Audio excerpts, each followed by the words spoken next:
As everyone knows, word of mouth is the most effective advertising of all.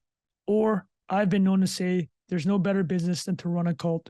Trader Joe's became a cult of the overeducated and underpaid, partly because we deliberately tried to make it a cult once we got the handle of what we were actually doing, and partly because we kept the implicit promise with our clientele. So that's Joe Coulombe. That's something he wrote in his memoir, Becoming Trader Joe. And that will be the topic of today's podcast. So just want to let you listeners know that I've gone from caffeine to pre-workout. So I just took some pre-workout and I am wired right now. I'm wired because I love Trader Joe's. So it's the perfect complement. So Trader Joe's, for the listeners that aren't familiar, is a cult grocery chain in the United States. So I lived in Boston for 4 years, and I hate Trader Joe's so much that I've been gone from the United States now for about 3 years. I got serious withdrawal symptoms. I think this happens to a lot of people. There are like Facebook groups around the world of people dedicated to the grocer, Trader Joe's. So today we're going to talk about how Trader Joe's became such a cult. So founder Joe Coulombe, as I mentioned off the top there, his quote, he did run a cult business. And unfortunately, he passed away in Q1 2020, about, I guess, 3 years ago at this point. But the memoir is a pretty interesting story because he had written this memoir in the year 2000, and it was picked up by a travel author named Patty Civarelli. So the way Patty got a hold of it was that her friend, a guy named Leroy Watson, was actually one of Trader Joe's first employees. I think it might have even been the first employee. So Leroy had given Patty the manuscript that Joe had written. So Trader Joe's, Joe Coulombe, we're putting the pieces together here. And there's just so much alpha and nuggets in this book about how to build a grocery retail business, and honestly, any type of retail business. Actually, any business, period. There's like lots of nuggets here, how to be truly differentiated and how to turn, an idea in a crowded space. And I guess one of the hallmarks of Trader Joe's is they kind of do the opposite of what you'd expect from a traditional grocery business. And I think that's applicable to kind of any business that you're running, how to stand out. It's kind of like that Seth Godin idea, the purple cow. I think it's purple cow. Anyways, think about a purple cow. It's different than what you probably imagine what a cow looks like. So it's a way to stand out. So the thing about Trader Joe's that is, if you ask anybody that is a shopper at Trader Joe's, and they will probably readily admit that they're part of the Trader Joe's cult, are the white label items. So over 80% of Trader Joe's are private label / white label. It's all under the Trader Joe's brand, which we will cover how that happened. That's actually going to be the main a subject of this episode because, normally if you listen to the iPhone episode, what I'm trying to do with this podcast is see how an idea goes from an idea into reality. I think something that we mentioned in the previous episode was that, Johnny Ive and Steve Jobs, they like to say that ideas are fragile.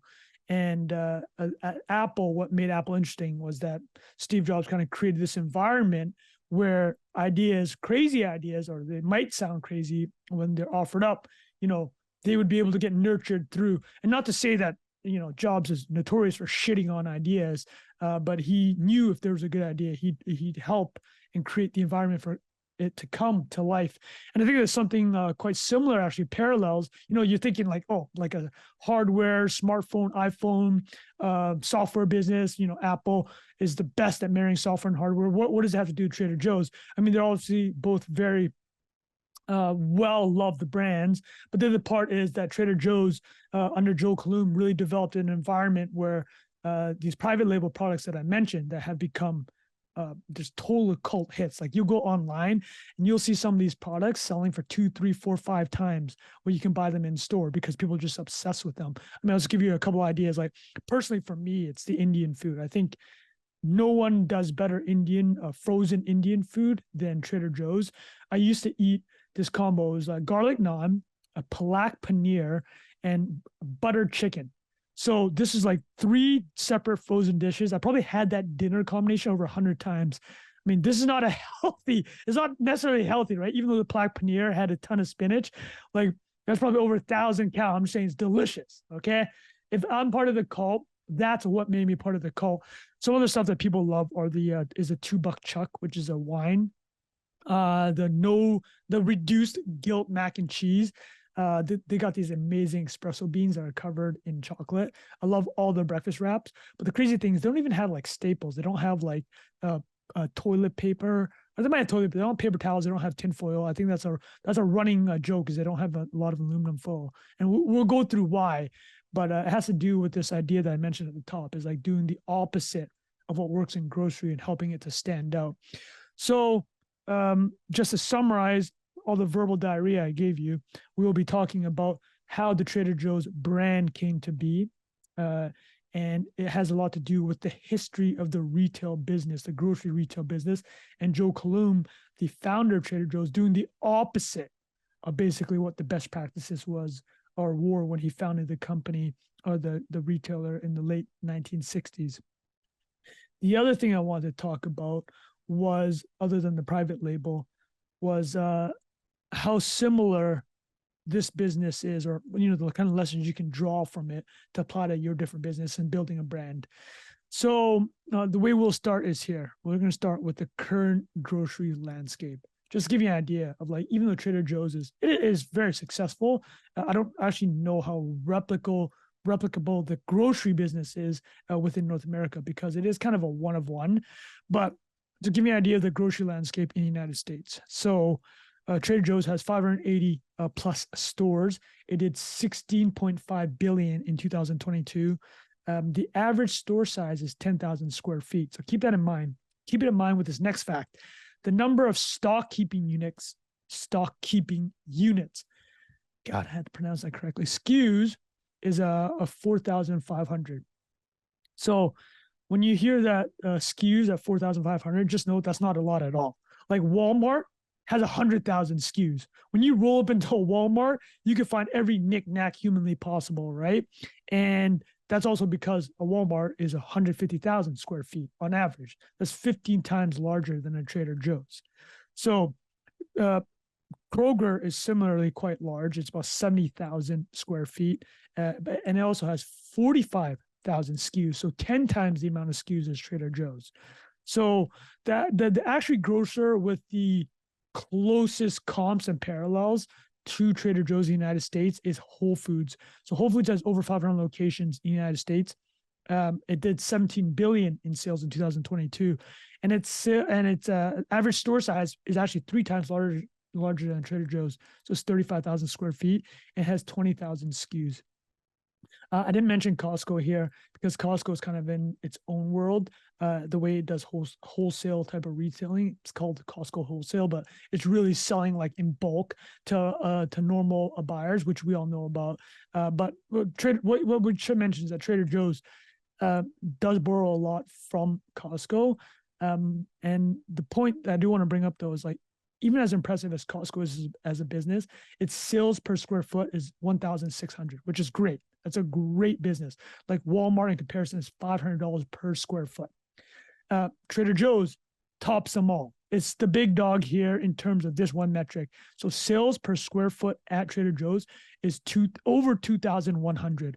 And just to give a like reference point, like not apples to apples here, it's apples to apple. Funny enough, I'm just going to say Apple. Apple has a number one sales per square foot at 5,000 in the retail business. Tiffany's, which obviously does diamonds, is about 3,000. So Trader Joe's, like head and shoulders above the grocery retail business, right? So Walmart and Kroger do about $500 per square foot. Trader Joe's does 4 times that, and Whole Foods is about 1,000. So the way that Trader Joe's been able to do that, there's so much path dependence, and it goes from how Joe Coulombe started the retailing brand and the retailing business. And we're going to go through the history right now. So I'm going to read off to you a little bit of history about Joe Coulombe. So Joe was born in San Diego in 1930. So this is very much a California story. So of the 580 stores that I mentioned that Trader Joe's currently has, about a third of them are in California. And this is the birthplace of Trader Joe's. So Joe Coulombe went to Stanford, got a BA and an MBA. Smart dude. So in the mid 1950s, he began his retail career with a place called Rexall Drugs. It's a pharmaceutical retailer. There's still a lot in the United States, I believe. I didn't look up how many there were, but I think I've seen them when I was like living in Boston. In 1958, so he was 28 years old at this time, Rexall asked Joe Coulombe to launch a chain of convenience stores called Pronto Markets. Pronto, you get it? Yeah, exactly, right? So Pronto Markets, and the reason they asked him to launch Pronto Markets was that 7-Eleven was seeing quite a bit of success in Texas, but it had not come to California yet. So Rexall's like, okay, so 7-Eleven's convenience store business, they're crushing it. Can we do something similar with Pronto Markets? So I believe that it was basically a 50-50 ownership split. I think 51% went to Joe Coulombe, 49% went to Rexall. So after 4 years, Joe Coulombe was able to build Pronto Markets to 6 locations. Rexall at that time decided to leave the business. So this is about 1962 now. And Joe Coulombe is 32 years old. Rexall wants out of the convenience store business. Coulombe's like, you know what? I kind of like what we're building here. I want to see how far I can take this model. So he put together $25,000, but he had to really, really search around his pockets and his friends and families for it because he couldn't pay up straight. So he had to get a mortgage on his crib, his house, borrow money from family, and the employees invested with him and got half the equity in this buyout they essentially did of Rexall. So just think about where we are now. 1962, Joe Coulombe is 32 years old. He spent at this point, I guess, almost a decade in retail, and he owns now Pronto Markets, and they have 6 locations. And their whole thesis is to be 7-Eleven, right? Convenience store style. Now, what Joe did here, and he said is that, I'm going to quote this. This is the most important single business decision I ever made. This is what he said, Joe Coulombe. What was that decision? He had a high wage policy. And what meant by high wage is this. He committed to paying at Trader Joe's the median family income. He wanted to make sure every employee at Pronto Markets would get paid the median family income for California. So today, fast forward to 2023, Trader Joe's is still known for one of the highest salaries in the grocery retail space. So we're going to get through, well, before I get through the 3 reasons of why he chose a high wage policy, I just want to say, like, if we're talking about 2023, it's about $24 an hour. That's more than double minimum wage in the United States. And if you're a store manager, they're called captains.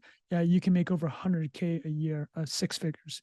So now the reason he chose this high wage policy, and remember, as I said off the top, like all the path dependence that's going into be making this the brand, the Trader Joe's brand, the white label brand, it kind of begins with this decision.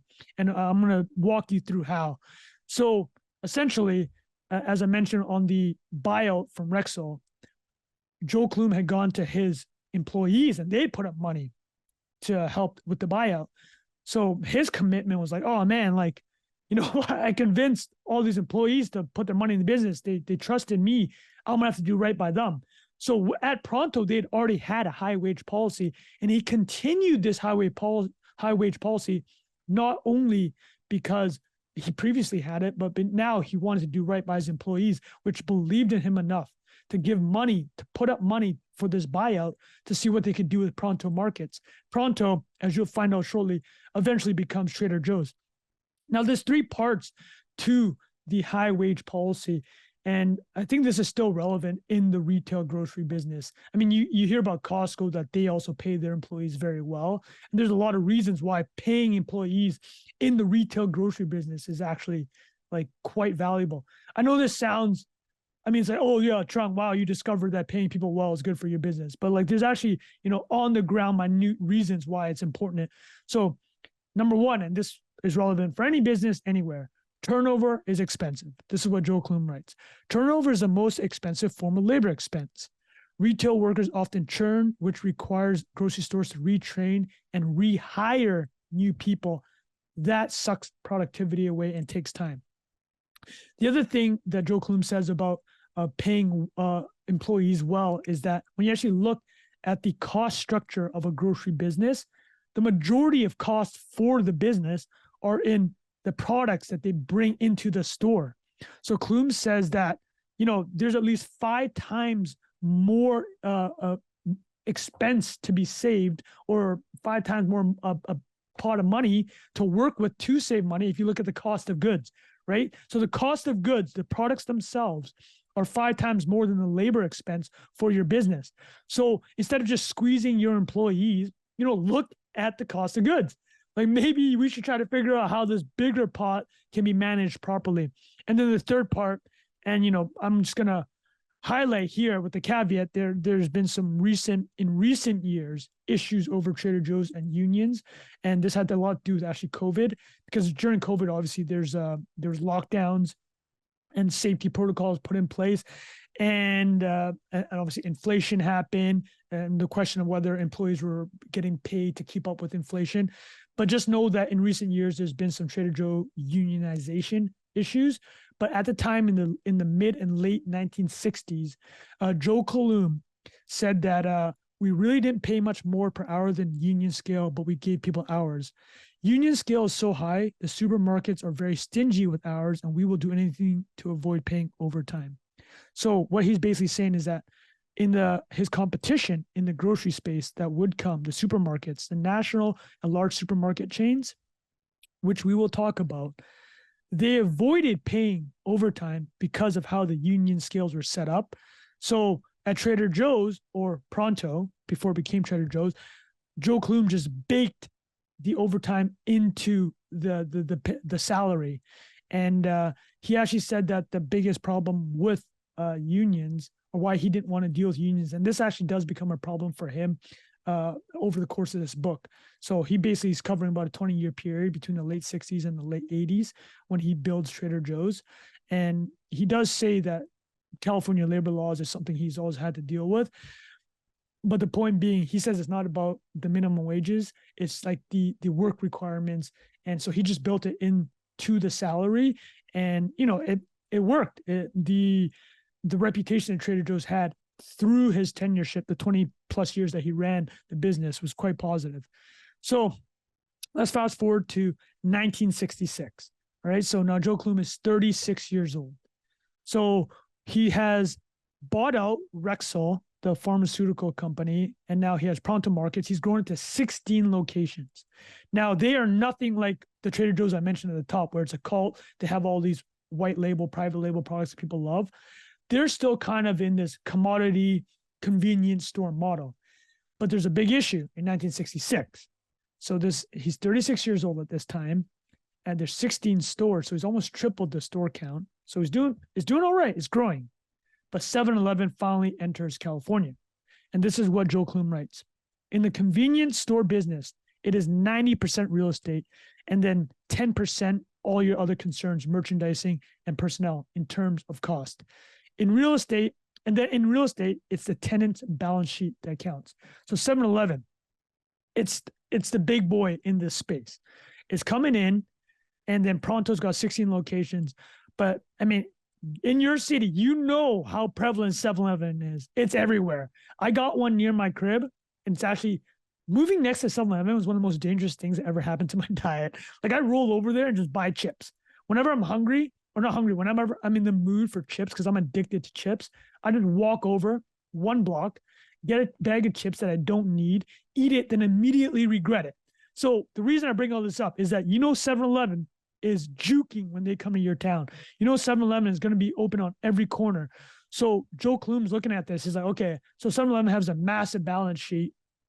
And not only do they have a massive balance sheet to buy real estate in the best locations, they also aren't like Pronto Markets, and my commitment that I've made to my employees, they're going to pay minimum wage, whatever that is in California. It's going to be a lot less than what I'm paying my employees. So they have low labor costs. So they can actually even spend more on real estate as a percentage of their business to get the best locations.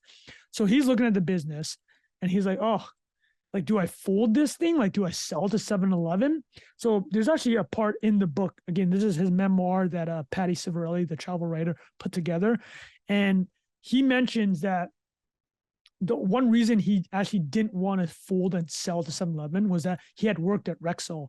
And prior to that, I think he worked at Baker, one of the aerospace companies, or anyways, he had worked at corporations. He's like, you know what? I know that the only way to really control my destiny is to run my own business.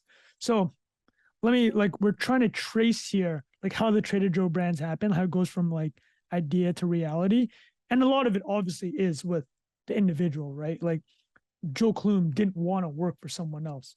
So he had a crossroad here where he could have probably sold to 7-Eleven, and 7-Eleven could have just, got a leg up in their expansion in California. But Joe Coulombe goes, no, I'm going to keep playing in this game. But he had attention. He had to keep his high wage because remember, his employees had trusted enough in him and believed in him to put money up and buy some equity in Pronto markets. So Coulombe looked at the landscape. He's like, okay, if 7-Eleven has the balance sheet to buy all the good locations, but I need good locations because I need to be able to sell to certain individuals to pay the high wages. How am I going to balance all these tensions, right? So like he's not going to move to the suburbs because A, that's a totally different model, and B, he's not going to be able to get the same sales per square foot. Because remember at the top, I'm talking about Trader Joe's having in the grocery industry the most enviable sales per square foot. It's because they're able to move volume to a customer base that, not necessarily the richest people in the world, but they're willing to buy and give him good margin on his products. So this is what he wrote. What I needed was a good but small opportunity for my good but small company, a non-commodity differentiated kind of retailing. So that's it in a nutshell right there, a non-commodity differentiated kind of retail. So if you're a Trader Joe fan and you're part of the cult, A, I love you because we're all in this cult together, although I guess I'm a lapsed cult member. B, you're hearing that. You're like, oh yeah, I totally get that. That makes sense because it is differentiated, right? Trader Joe's is a brand. It's not just this random grocery commodity. You actually care about it and those products that you love, right? And he continues. Joe says, yes, I could have sold out to 7-Eleven and gone to work for them or somebody else, but the Byzantine management at Rexall, his previous employer, had convinced me that the only security lie in having your own business. So here he is. That's the crossroad. So to bring us up to speed here, Joe Coulombe wants to compete with 7-Eleven. He has these 16 locations, convenience store locations. Remember when I was talking about the grocery store landscape, how much smaller Trader Joe's is than its competitors? Well, this is the history and like the path dependence of why that happened. It started out as a convenience chain. Oh, excuse me. That was a nice burp. There was that pre-workout hitting. So what we're going to discuss now is this is the direct tie to the idea and bringing to life of the Trader Joe brand. So he wanted a differentiated non-commodity business. And he wanted to do so while maintaining high wages for his workers and partners, while at the same time keeping those locations he had. And they were, convenience stores are in high foot traffic, typically valuable real estate, right? So this is what he had to do. And he said it straight, is that he had to get good at product knowledge. So this is the core of what makes the Trader Joe brand. They have product knowledge. And we're going to talk about what that means. But just to kind of tease out what I'll break down here is that A, they're going to understand how a product sells in a store down to the square foot better than anybody else. They're going to understand the regulatory landscape. And there's a quote in the book where Joe Coulombe says, whenever he found a regulatory loophole around a product category called dairy or alcohol, he drove a truck through it. And the third thing, and this is directly related to modern day Trader Joe's, is they empowered their buyers. It's called intensive buying. So most retailers will have just like kind of an employee that just kind of checks the list. I'll get 30,000 Ritz crackers. I'll get 10,000 Swanson frozen dinners. I'll pay Pepsi Cola this much a month to get their product in our door. But that's just like a checklist, right? You're just, at that point, you're just an administrative person, administrative assistant, essentially. But at Trader Joe's, the intensive buying process, which we will discuss more, what that means is that the employees in Trader Joe's, they are product experts. They have this thing called product knowledge that we are talking about, or that I kind of alluded to earlier.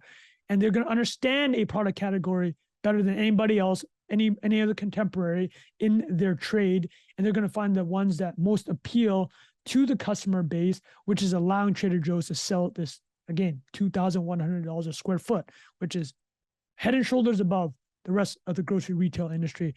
So how did Joe Coulombe identify this target market, right? Because, I keep saying product knowledge. Oh, you have product knowledge. Okay, well, why do I care if you have product knowledge? Well, for Joe Coulombe, it's like, I'm going to find people that care if people have product knowledge.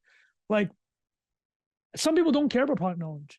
Like my mom, when my mom and my dad, Vietnamese refugees, when they came to Canada, they're not thinking about product knowledge.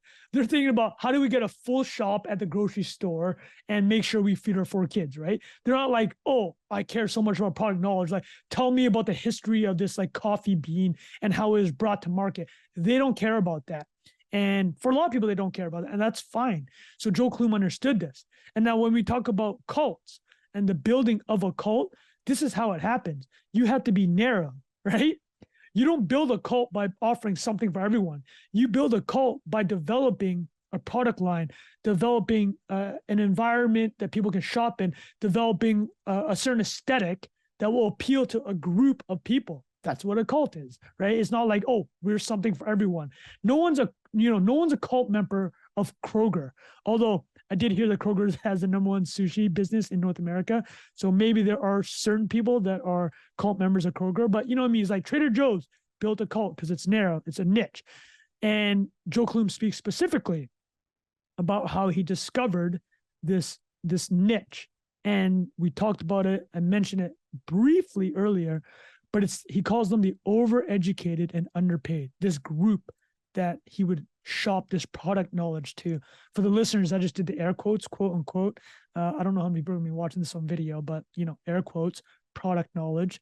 Anyways, let me tell you how Joe Coulombe discovered this group that he was going to target. So I'll do it with a small sidebar. So the sidebar is this. In this podcast series, I think anything, it'll come up a lot, but we're going to find out how ideas come and how they, become reality. Ideas, how ideas come? Just read a lot. This happens all the time. So there's a great quote from Charlie Munger where he says about how he read Barron's, the financial magazine, for 50 years. And during that entire time, he read for 50 years. So like once a week for 50 years. He only got one good investment idea out of that.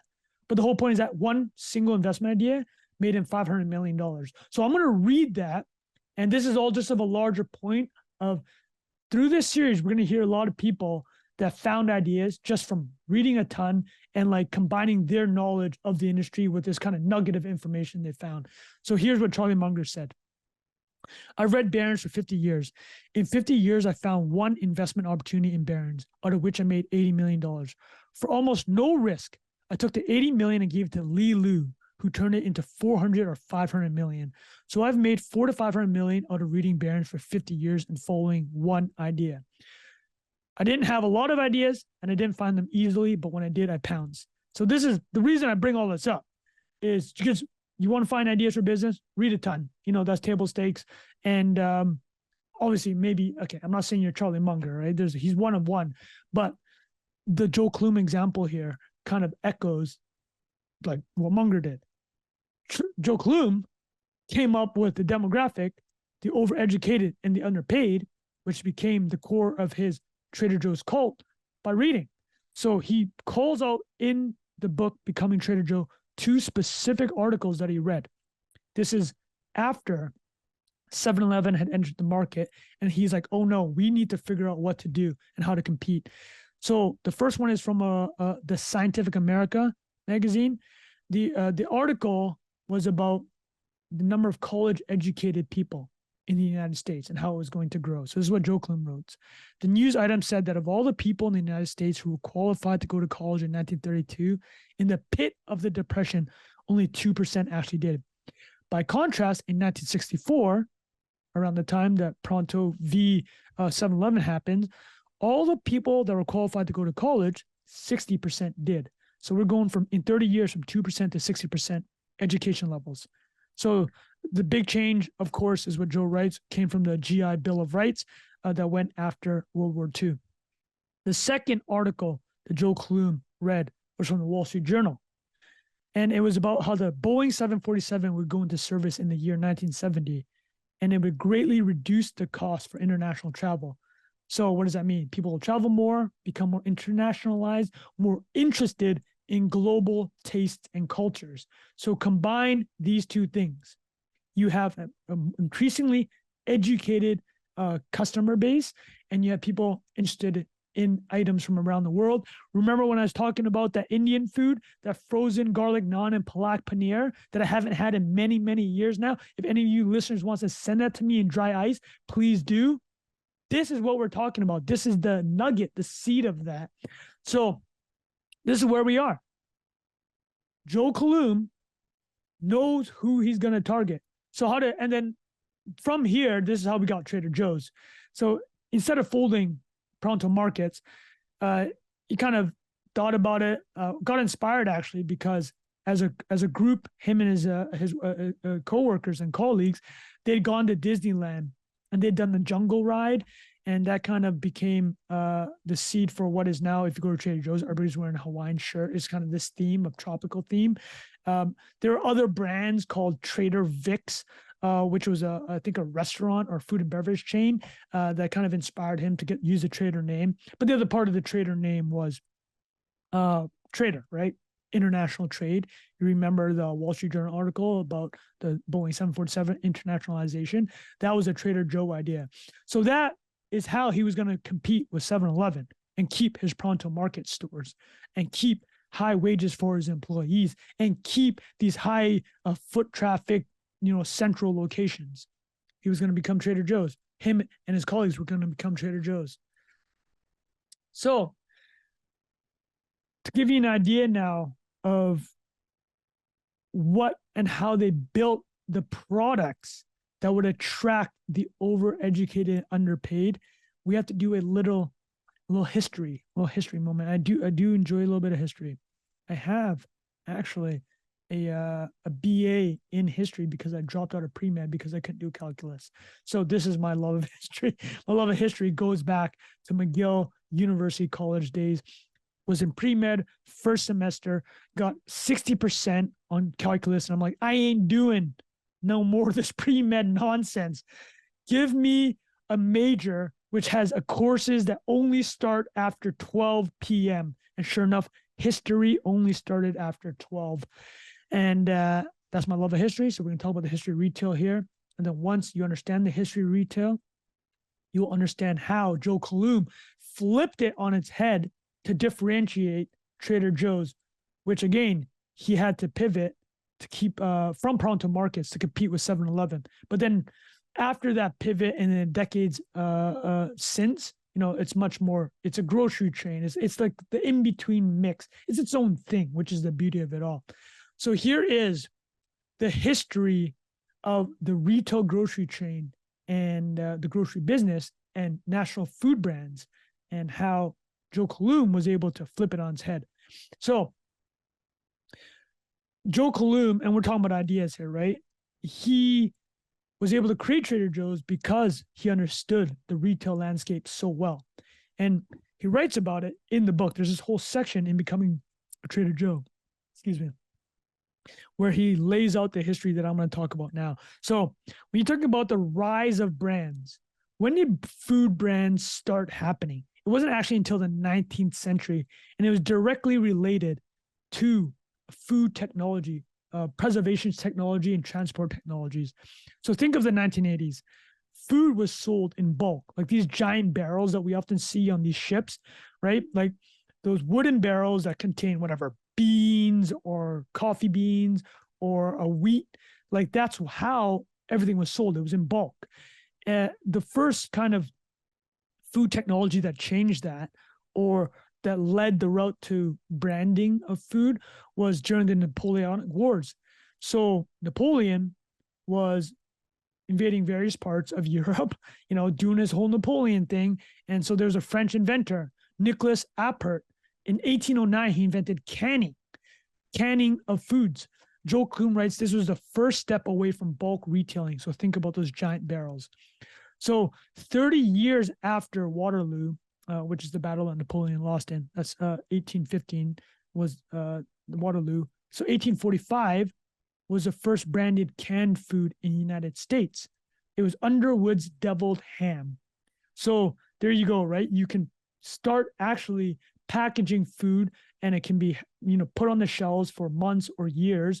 And that product now can actually become a brand. It was during the Civil War of the United States when the combination of preservation technology, canning technology actually combined with really exploded in branding. So in the 1860s in the United States, you get stuff like Royal baking powder. So instead of baking powder in large wooden barrels, you had baking powder in like retail sizes. You had Baker's chocolate, you had Pear's soap. 1860s was also the rise, 1870s, post-Civil War in the United States, also the rise of patent medicines, which is basically the combination of like the craziest stuff ever, right? Like morphine, Coca-Cola, cocaine, basically early heroin. You see all these like viral joke labels of like cough medicine that had like Coke and marijuana. Yeah, that was around this period when the technology for canning stuff or putting things in bottles started blowing up. So you could actually label things. Coca-Cola obviously was from that period the most famous of a patent medicine, because we're going to go in another episode if we want to talk about like ideas into reality. But like Coca-Cola, the VINs, so the previous product of Coca-Cola had wine in it, it had caffeine, and it had cocaine. So this is how wild things were during this period. I bring this all up to bring up the idea of brands. So what goes from here is this. So you have brands now we've gone from the early 1800s from Napoleon to the late 1800s after the Civil War. Food technology, canning, bottling has really blown up. Now, if you can create brands, how do you advertise those brands to the market? And this is how it happened in the late 1800s. You would have Coca-Cola selling in various corner stores, but how do people even know about it? Well, through the newspapers. Everybody read newspapers. So you'd have Coca-Cola spend a shit ton of money in newspapers to drive them to stores where they could buy the Coca-Cola beverage. So this hasn't actually changed much, right? It's just different. But what really changed is in those times, only the largest food manufacturers could actually advertise. Like tomorrow, I could start a pre-workout supplement, company, and I could shill it through various channels. I'm not saying to be successful, but it's possible for me to do in 2023. However, in 1893, you need scale to be able to manufacture the product, build distribution, have it in all these stores, and also have money to advertise in all the newspapers. So the media landscape in the late 1800s and through to the first half of the 20th century, so which we're going to discuss here, radio, television, it incentivized or created a landscape where only the largest conglomerates could truly dominate and sell food products. Because what are they doing? They need to pay so much money to advertise on radio shows, on television shows, and then they amortize all that advertising cost by having the product in as many stores as possible. So I'll give you an idea of what that means. So in the late, to go away from newspapers, it started with newspapers and Coca-Cola as a combination. But in the 1920s, you had radio shows that were sponsored by consumer products. So you had Amos and Annie sponsored by Pepsodent, a Chicago toothpaste brand, right? And then what you would do in the 1940s as this kind of radio atmosphere blew up is Jack Benny partnered with Jell-O, Bing Crosby partnered with Kraft Cheese. You'd have half-hour nighttime shows sponsored by cigarette brands. So you have Lucky Strike Hit Parade or Camel Caravan. And then you'd have 15-minute kind of soap operas, literally soap operas, because they're selling soap.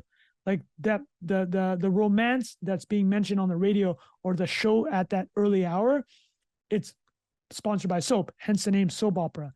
And then this is still relevant now, but like Gillette sponsored the World Series, right?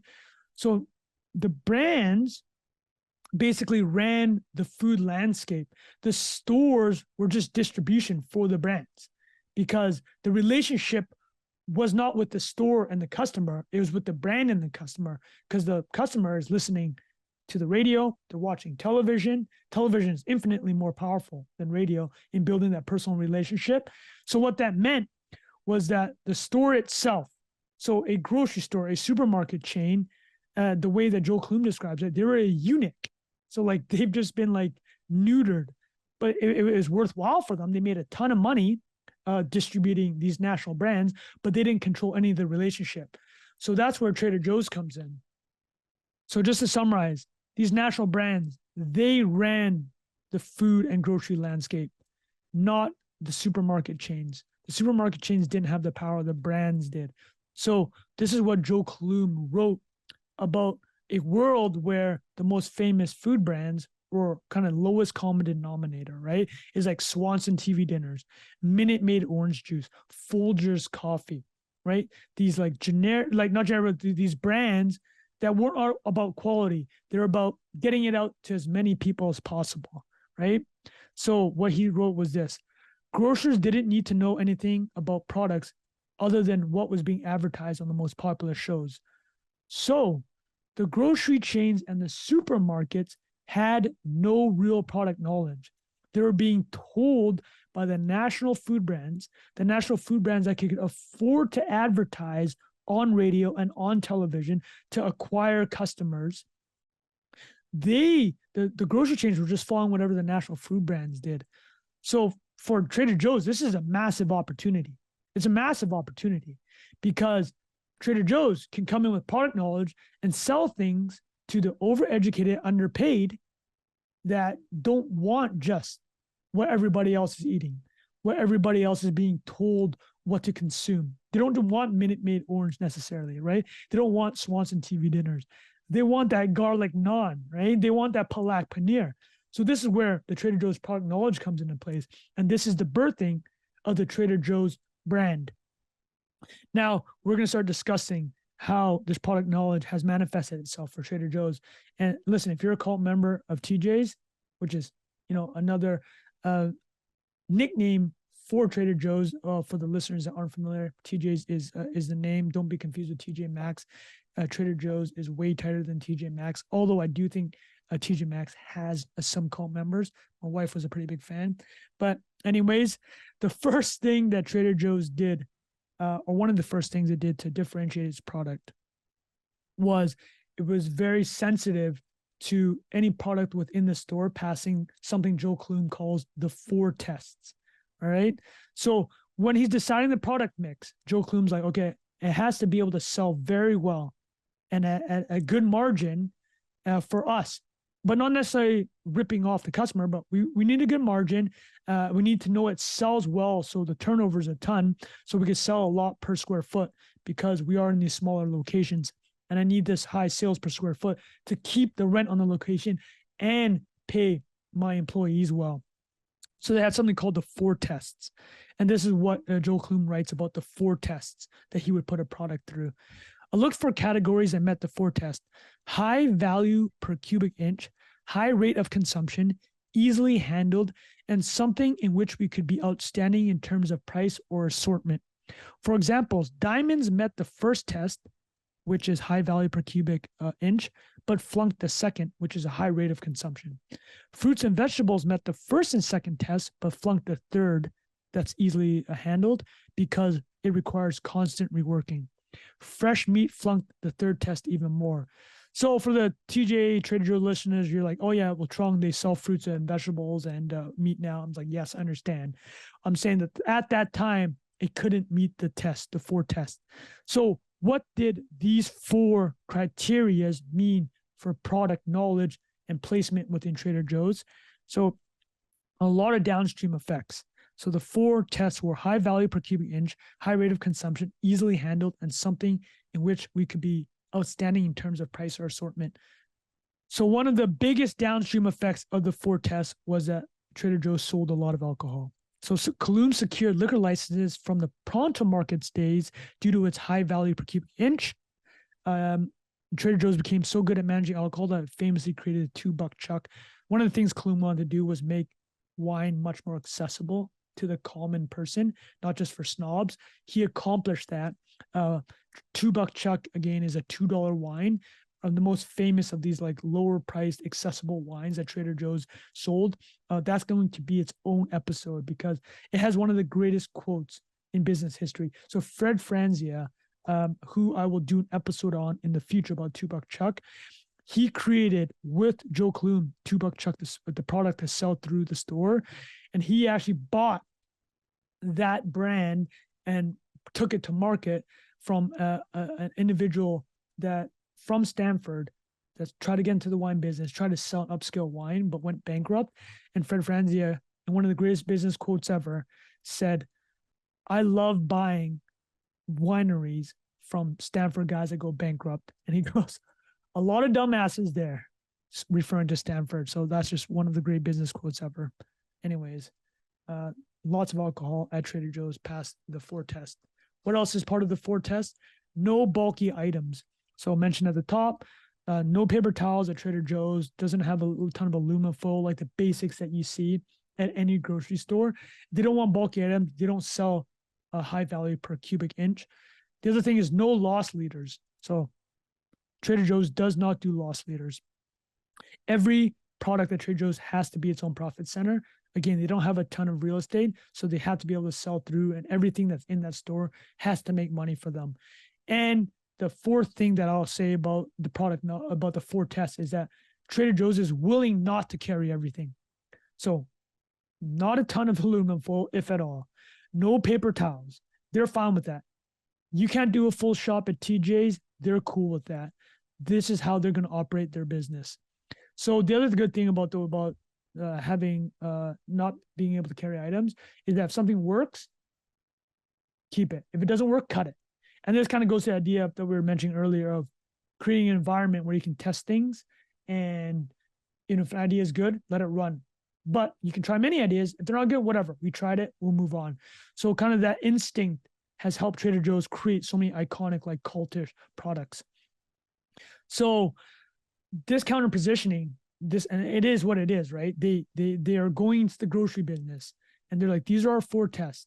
So if you think about a national market chain, they can't actually compete on this exact level because they need to be able to have the full shop, right? They want the families to be able to go in and do everything in one place. And also, they have agreements with the national food brands to carry certain products that may not be the most profitable. So Trader Joe's can actually do things that the national food brands and supermarkets combination cannot do. And that's why understanding the history of the retailing space, the grocery retailing, and how closely tied it was to national brands, national food brands, gave Joe Coulombe the understanding that he can attack this problem from a completely different angle and win, which he has, or which the Trader Joe's has. So I'm going to start then after the 4 tests. The other thing that I did mention was that Trader Joe's got really good at regulatory arbitrage. Like they read very closely. They're like, listen, if the supermarket chains and the national grocery chains aren't going to actually have product knowledge, then we will. We will understand the landscape better than them and pick and choose products that they can't and won't give to their customers, but we will to the overeducated and underpaid.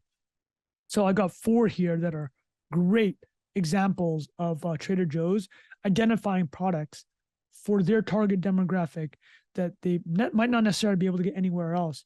And, this builds into the cult idea. Is like, oh, I can only go to Trader Joe's to get this. Oh, Trader Joe's is always looking for that next best thing. I trust them to find the best thing for me. This is me speaking as an overeducated, underpaid, which I certainly was when I was living in Boston at the time and shopping at TJ's every week. So wine is a popular one. I kind of mentioned with a $2 chuck, but they understood that the wine game in California at the time was very all over the place. It's like there were no rules about wholesaling and retailing. So a same bottle of like a very highly valued wine, valued all, subjectively, could be priced differently at different stores because there were no rules around how much a wholesaler could charge. So what Trader Joe's did was they partnered in the early 70s with wine wholesalers and ended up getting their own wine licenses, and they were undercutting everyone on the pricing front because they knew that the liquor laws in California allowed it to happen. So clearly none of these other stores weren't practicing it because they had prices all over the place. This one's probably my favorite one. Cheese. So Trader Joe's wanted to bring cheese that was profitable and differentiated.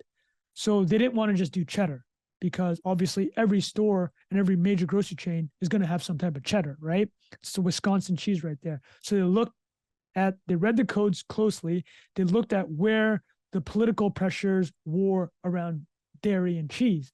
And so they identified that, okay, Wisconsin lobbyists are quite powerful. So we're not going to be able to import or kind of create our own cheddar because people from Wisconsin, the farmers in Wisconsin, will fight that tooth and nail. So they're like, okay, well, what cheese does Wisconsin not produce? Brie cheese. So they're like, okay, if they're not producing brie cheese, and they're not going to care if we sell it. So that's exactly what happened.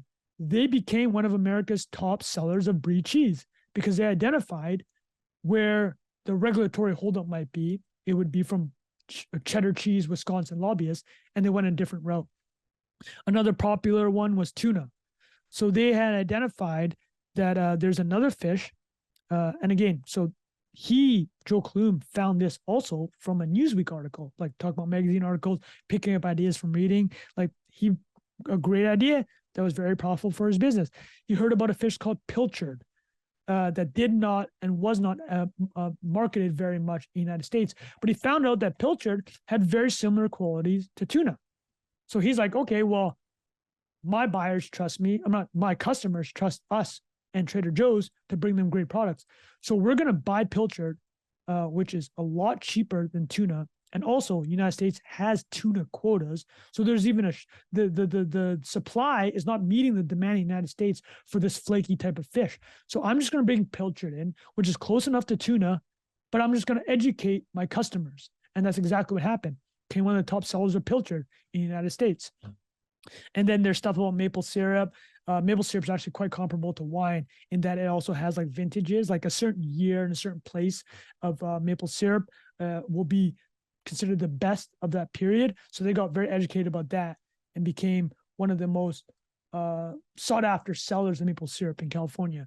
So this is their regulatory side. They're understanding how to compete and find differentiated products outside of just the 4 tests, right? Well, these things also obviously have to meet the 4 tests, but this is how Trader Joe's is building this brand around product knowledge.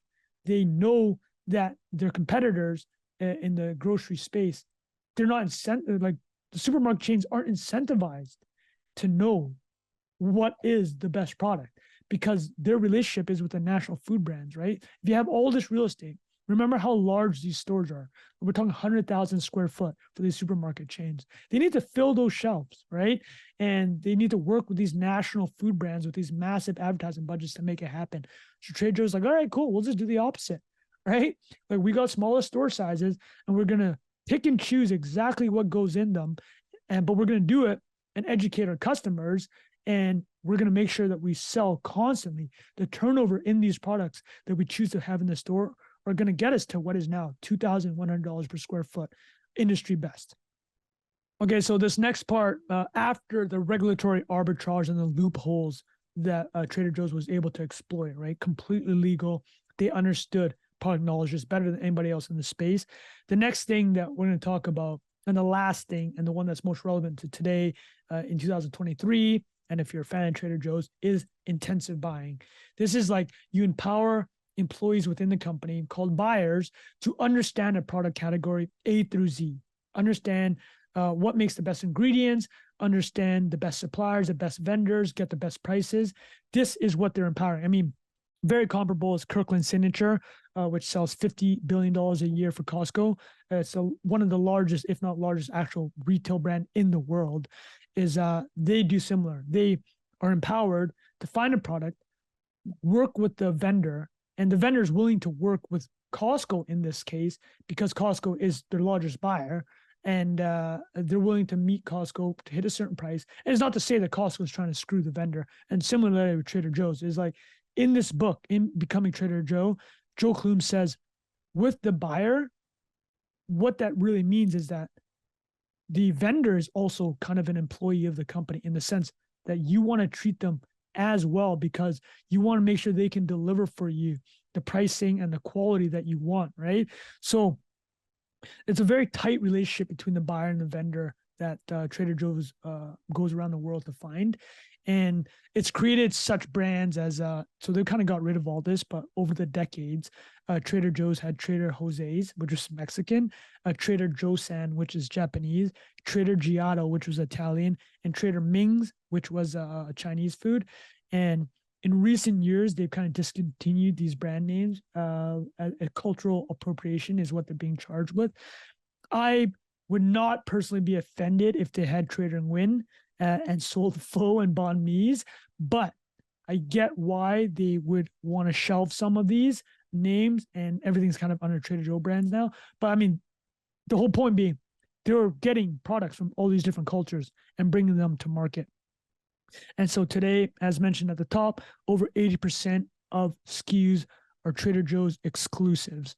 And it's all done through this buying process. And I'll actually give some rules that Joe Coulombe wrote about intensive buying. So these are kind of like the rules he's given to his buyers when they're going out to try to find suppliers and new and interesting products. So honor thy vendors is what Joe writes, right? Do not make an adversarial relationship. You're not trying to negotiate the vendors down to the bone, right? You want to be able to give them a sustainable margin to deliver the price and quality that you can give to your customers. And remember, Trader Joe's has, when I say they're profitable and they're able to sell a lot of volume, sales per square foot, they're not doing it for necessarily overcharging like the end buyer like me. It's like they're just creating on both sides a very good relationship where they're bringing something with high quality and a good price on their end that they're able to give to the customers. And it comes from treating their vendors like partners. So other things that it means is that the buyers are extremely well paid on the Trader Joe's side. So they're very incentivized to do their job well. Vendors are never left hanging. They get a decision immediately, and their Trader Joe's becomes a place that's known for buying a ton of volume and guaranteeing vendors a certain revenue targets, but also that they don't kind of dick you around. They're like, you have an agreement, it's going to be made either way, yes or no, quickly. So Joe writes specifically, vendors should be regarded as an extension of the retailers. Their employees are our employees. If you lose that relationship, it's like losing your employee. It's going to hurt your business productivity.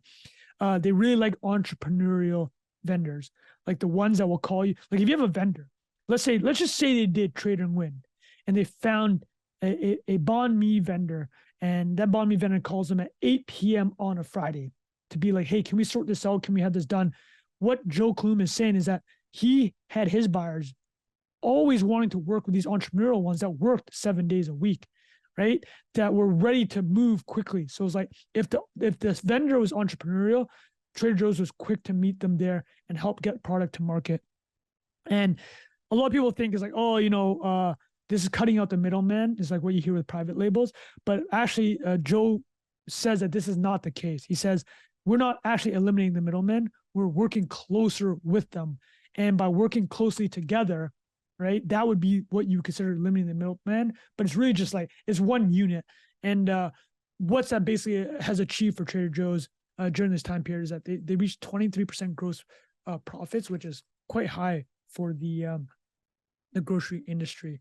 Now, so just to summarize then, how product knowledge for Trader Joe's has manifested itself is through kind of the 4 tests, right? We went through the 4 tests and downstream effects of that. The regulatory loopholes that they're able to find to bring different non-commodity products to market, and then intensive buying, where they send people around the world to appeal to the overeducated, underpaid, but they do so with a close relationship with the vendors. And the vendors are willing to meet them and work with them because they know the volume they can provide, but also that Trader Joe's is not dicking them around. So I want to speak now to the cult aspect, specifically the customer relationship. So think about everything I've said about how this idea of the Trader Joe's brand, how Joe Coulombe identified the demographic for it, and then how he wanted to, meet this educated demographic by giving them products that they would appreciate. What does that do? How does that actually create a cult? So Trader Joe's owns that relationship now with that end customer, right? It's not like Minute Maid orange juice that's advertising on the radio owns that relationship with the customer, cutting out the supermarket chain. Trader Joe's has that direct relationship with the customer. And the best way over the decades that this has kind of been, was it formalized is through their newsletter, the Fearless Flyer. So this newsletter had started out as the Insider Report. It was called the Insider Report, and it educated customers about wine. So in the 70s, it educated customers about wine. Joe Coulombe actually sold that name to Loblaws, which is a large grocery chain in Canada. And that grocery chain in Canada, Loblaws, which I do shop at now, they have actually a white label, private label brand called President's Choice, which is modeled after Trader Joe's. And Joe Coulombe knew the owner of that brand very well. But anyways, they sold Insider Report, which is a name for an educational newsletter that was to inform customers about wine. Overeducated people love to have opinions, love to be informed. They appreciated this. So the Fearless Flyer was the next iteration of this informational document. And a way that the idea of Trader Joe's brand was able to actually become a thing was because of this document. And Joe Coulombe modeled it after one of the most legendary ad people ever, David Ogilvy. David Ogilvy always said that, one of the best ways to have a customer for life is you treat them as they're smart and you educate them, you provide them information, right? You don't talk down to them. And that relationship then becomes much more than just, a buyer-seller relationship. It's like, oh, we're kind of like learning together and exploring and finding new things. And a lot of what people will tell you about Trader Joe's is going to the store and trying to find whatever new items they have, right? This is known as like the treasure hunt experience in retail. This is why physical retail for a lot of people still makes sense, right? You want to go in store, right? You want to be able to find those new items and be the novel experiences. You want to be surprised positively. So like, this is all part of it. You educate your buyer, you educate your customer. And kind of what this document, the Fearless Flyer, this newsletter, is like a media document, right? And like Joe Coulombe also did radio work. And it was like, I think a lot of people now, when in 2023, you're hearing this and you're like, oh, that makes a lot of sense. It's like, can you educate use media as a way to sell things to people? It happens all the time, right? But this is like a proto version of that in the grocery space. And what this largely meant, though, was with the customer relationship is because it was a relationship, it wasn't just pure, customer, go to store, buyer, seller, done. It was like, here we have a relationship. We're exchanging ideas. We're exploring together. It's like Trader Joe's never did promotional sales. And this is what Coulombe wrote about it. One of the fundamental tenets of Trader Joe's is that retail prices don't change unless the cost changes. There are no weekend prices. There are no in and out pricing.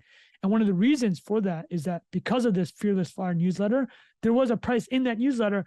And if you promise one price in newsletter and it changes in store, you lose trust with your customer. The other thing with this kind of promotional sales is it trains the customer to just wait for the promotional sale to enter the store. So that's not what Coulombe was trying to accomplish here. He's like, you know what? We're all going to be fair. We're being fair with the vendors. We're going to be fair with the customers. It's like, we're going to bring you a badass product. And we're going to bring Trung the garlic naan, and he's going to appreciate our efforts for that. And part of our side of the promise is that we're not going to undercut you by, one day having a sale and another customer is going to benefit from it and you're not, right? It's like this idea of, our customers aren't dumb. They're educated and we respect them. So everything we say at this price is what it's going to be, unless the cost changes what is mentioned. But then that happened across the stores and everywhere we get that change. So the other thing about the customer relationship is, again, this is actually quite geeky, is on the overeducated side. So the names at Trader Joe's, they got like a lot of these products I'm about to name are discontinued, but like they had the Sir Isaac Newton's, the Habeas Crispus potato chip, and the Heisenberg's uncertainty blend of coffee. So, for the Heisenberg principle, you physics nerds, you probably know that one. The reason why they named this blend of coffee that was that they went to the manufacturer of these coffee beans. And when you're manufacturing coffee beans, and there's a lot of different coffee beans hitting the conveyor belt, some just fall off. So Trader Joe's was like actually just sweeping up whatever all these random different beans were and putting them into one bottle, and hence the name Heisenberg's Uncertainty Blend. So that's pretty geeky, but that gives you an idea of the relationship and these inside jokes and the cult building that Joe Coulombe had identified and they kind of really leaned into with Trader Joe's. So the other benefit from this trusting relationship with the customer is you don't have to carry a lot of SKUs, right? Remember the top. Walmart has 100,000 SKUs, right? They have like 30 different types of toothbrushes. They have 100 different types of strawberry jam or whatever. You get it. Lots of SKUs. Trader Joe's has 4,500 SKUs. As a point of reference, Costco has even less. Costco has like 4,000 SKUs. They're literally coming in these pallets, so they don't have room for different types of brands. But one reason that's able to happen is because the customers trust Trader Joe's. Like if Trader Joe's is telling me this is the best garlic naan there is out there, I'm buying it. If Trader Joe's is telling me this is the best chocolate covered espresso bean, I'm trusting them because I know how much effort they're putting into that brine process. And this is a huge thing in consumer psychology. This is known as the paradox of choice. And so I'll tell you guys what the paradox of choice is, but the TLDR before I walk through the study is that if you give people too much choice, it actually creates anxiety and they spend less money. So I'll tell you what happened at the Stanford University experiment. In 2000, psychologists Sheena Iyengar and Mark Lepper from Columbia and Stanford published a study about jams. On a regular day at a local food market, people would find a display table of 24 different kinds of jams. Then on another day at the same food market, people were given only 6 different types of jams. Guess which display led to more sales? The 24 or the 6? So I've already given you the answer. It's the 6. When they only had 6 choices, people bought more. It's because the paradox of choice means that if there are too many options, people become paralyzed because they're looking, they're trying to think through, okay, this one's great, but I'm going to look at 23 other options. Like it's going to break my brain. So when you go to Trader Joe's, there is no breaking the brain. You want marinara sauce or Alfredo sauce, there's one of them. And you can trust, or you do trust that they've given you the best one possible. So this relationship, this customer relationship, this direct customer relationship, which is so different than these broad supermarket brands, it has this benefit. And this helps for, we talked about, the high sales per square foot. This is one of those reasons. People aren't diddling around. Like, my wife used to send me to grocery stores and she'd be like, hey, can you pick up some rice? I go, there's like 30 options. So I'm texting her. I'm like, well, which one do you want? She'll be like, I don't know. Give me basmati. Oh, great. 10 basmati options. Can you just tell me what? But if you go, imagine you go to TJ's, you get one choice. I'm out. I'm in and out of there. Instead of wasting 30 minutes inside of a Safeway. So I don't mean to call it Safeway. I do enjoy you every now and then, but this is the paradox of choice. And this is how this customer relationship has worked out. All right, the last thing I want to talk about regarding Trader Joe's is the store sizes. So, again, much smaller, about 10,000 square feet on average versus a Walmart, 150,000 square feet, or a Kroger, 70,000 square feet. And there's a couple of things they did in these stores that are a little differentiated. It doesn't have a ton to do with the actual branded products themselves, but just some items that I found interesting. So super friendly atmosphere. I think the one I went to, each Trader Joe's is painted differently. Like it feels very like a mom and pop community style. Some people are quite critical of this. When I've tweeted about Trader Joe's in the past, people are like, yeah, Trader Joe's like pretends like it's a healthy organic store, but everything's actually just mass produced and unhealthy. I don't necessarily agree with that, but part of that criticism is this kind of sheen that they have. If you go to the store, it's very customized. So in Boston, you have Fenway Park and the Boston Red Sox logo everywhere. But that's part of it, the friendly atmosphere. I think a lot of that too has to do with like the employees are paid quite well. So they are very friendly. That's one of the running jokes. There aren't a lot of fixtures. these stores are small. Trader Joe's couldn't spend a ton of money to sex them up, if you will. But that also kept things very small and organized. And that was positive for the running of the business. So one of the things they actually did was, because of the store size, they always wanted their manufacturers to deliver things. They called it whole case quantities. So the casing's already ready. They don't have to do a lot of packaging changes and like pulling individual items out. It's like you have a whole case of this marinara sauce that I was joking about earlier. You kind of just plop it in the store. The store is very utilitarian. It's just shelves here, stacks of food there, and not quite like Costco style, but very, in this sense, very anti-grocer. It's just like very utilitarian. And one of the reasons is the stores aren't that big. On the product shipment sizes, the one thing I will add is everything had to be under 40 pounds to limit back injuries. This has to do with like the quality of the employees' work environment. And also, Joe Coulombe wanted a place that a lot of female employees could work. And this included that if they had to lift stuff, it wouldn't be too heavy. Now, on the storefront side, the topic of the storefront, the one thing I will say is that Trader Joe's does not have anything related to the internet, and they don't do online sales. They aren't partnered with like an Instacart to deliver foods. And this again has to do with, I mentioned, this treasure hunting experience. They want people in the store. And this is like a very anti-grocer, right? Like this is very 180 degrees from what the best practice would be for the grocery industry. Everyone's got curbside now, right? Everybody's got delivery now. But like Trader Joe's like, no, we're like, this is what they write in their frequently asked questions on the internet. After considering the options, we're still just big old fans of the neighboring grocery store where we can say hello when you're looking around and what's for dinner. That was their answer to why they don't have online sales or curbside pickup. So again, that's very anti-grocer, if you will, or the opposite of what typical grocery chains do. But it fits into their whole, hey, we have a tight relationship with our customers and our customers want to come in because we're Trader Joe's. Okay, so that is the history of the Trader Joe's brand and how it came about. And I hope I was able to demonstrate today all the decisions that were made and kind of the path dependence that led to the Trader Joe's brand. Now, I'll wrap it up with some awards. But before we get to the awards, I'll say that it's mentioned in the book that Joe Coulombe did sell Trader Joe's. It's a private company to Aldi, which is the German discount grocer, in 1979. So it's an undisclosed amount, but there's a great quote here from Joe Coulombe.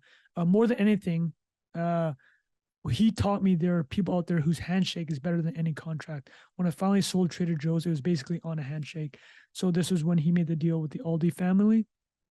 And he actually stayed on for 10 years, even though he said he didn't want to work for anyone. You remember with the Pronto Markets 7-Eleven situation, one of the kind of conditions of Aldi purchasing Trader Joe's was that they had to be very hands off, which they have been.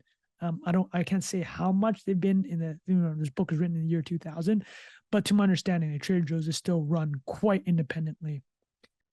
All right, so that is Becoming Trader Joe, a memoir by Joe Coulombe, co-written with Patty Civarelli.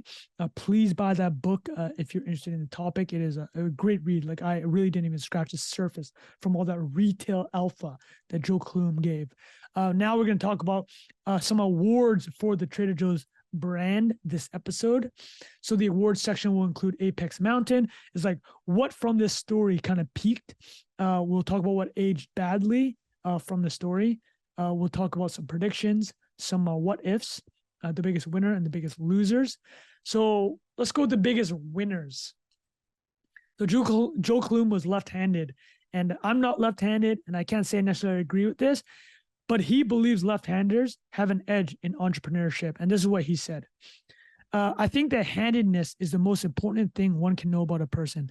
The question was never on the employment application forms, and it's probably verboten to ask these days, but dyslexia lurks in the brain of every left-hander, which means we see the world differently, sometimes profitably. That's why when I interview people, I try to get them to write something. Apparently, at one point, a lot of the executive suite or the executive team at Trader Joe's was just all left-handers. So left-handedness is apparently something that is important for the success of Trader Joe's. So I'll call that a big winner. The biggest loser from the Trader Joe's story is overpriced wine. All right. So we're going to do a whole episode about $2 Chuck and Fred Franzia and how he created this $2 wine for Trader Joe's. But even prior to that, that famous $2 wine, which I've had, and I've been absolutely gassed on it, right? The hangovers are not great with a $2 wine, which is probably what you'd expect. But Trader Joe's does sell some good wines, right? Even had its own winery. We're going to go through all that in a separate episode. But I would say that overpriced wine is the biggest loser from the Trader Joe's story because Joe Coulombe and his team made wine much more accessible.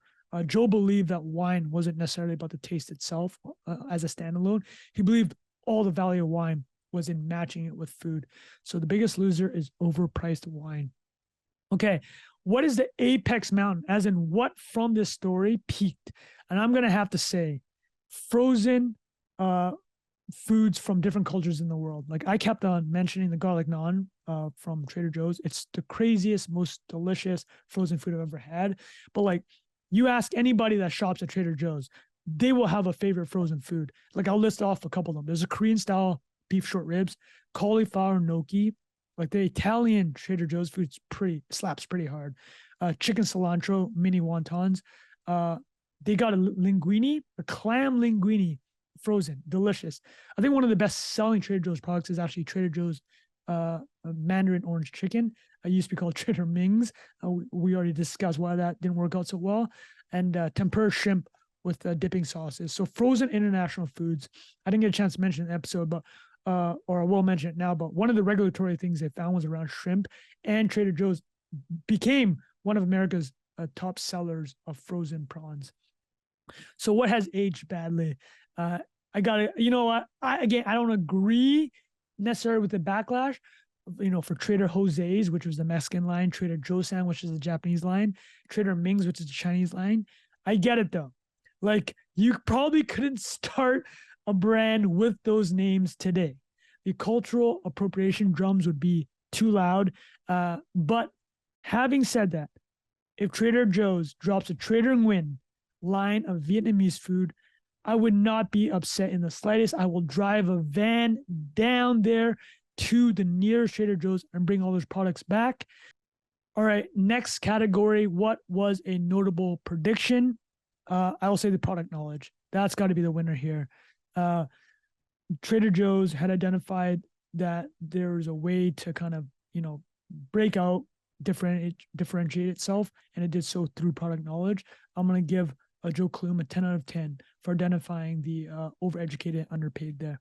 The biggest what if is what if Trader Joe's sold to 7-Eleven, right? So this is, my gut tells me we probably would not have Trader Joe's garlic naan. I'm guessing that 7-Eleven would bury all these great ideas for these private label, product knowledge, intensive buying brands, and that I would still be going to 7-Eleven today as I do now and buying 99-cent bananas and Slurpees, and there would not be anything differentiated about the products at 7-Eleven. So that would be a big bummer. The other big what if is what if Trader Joe's actually came to Canada, because it's not here.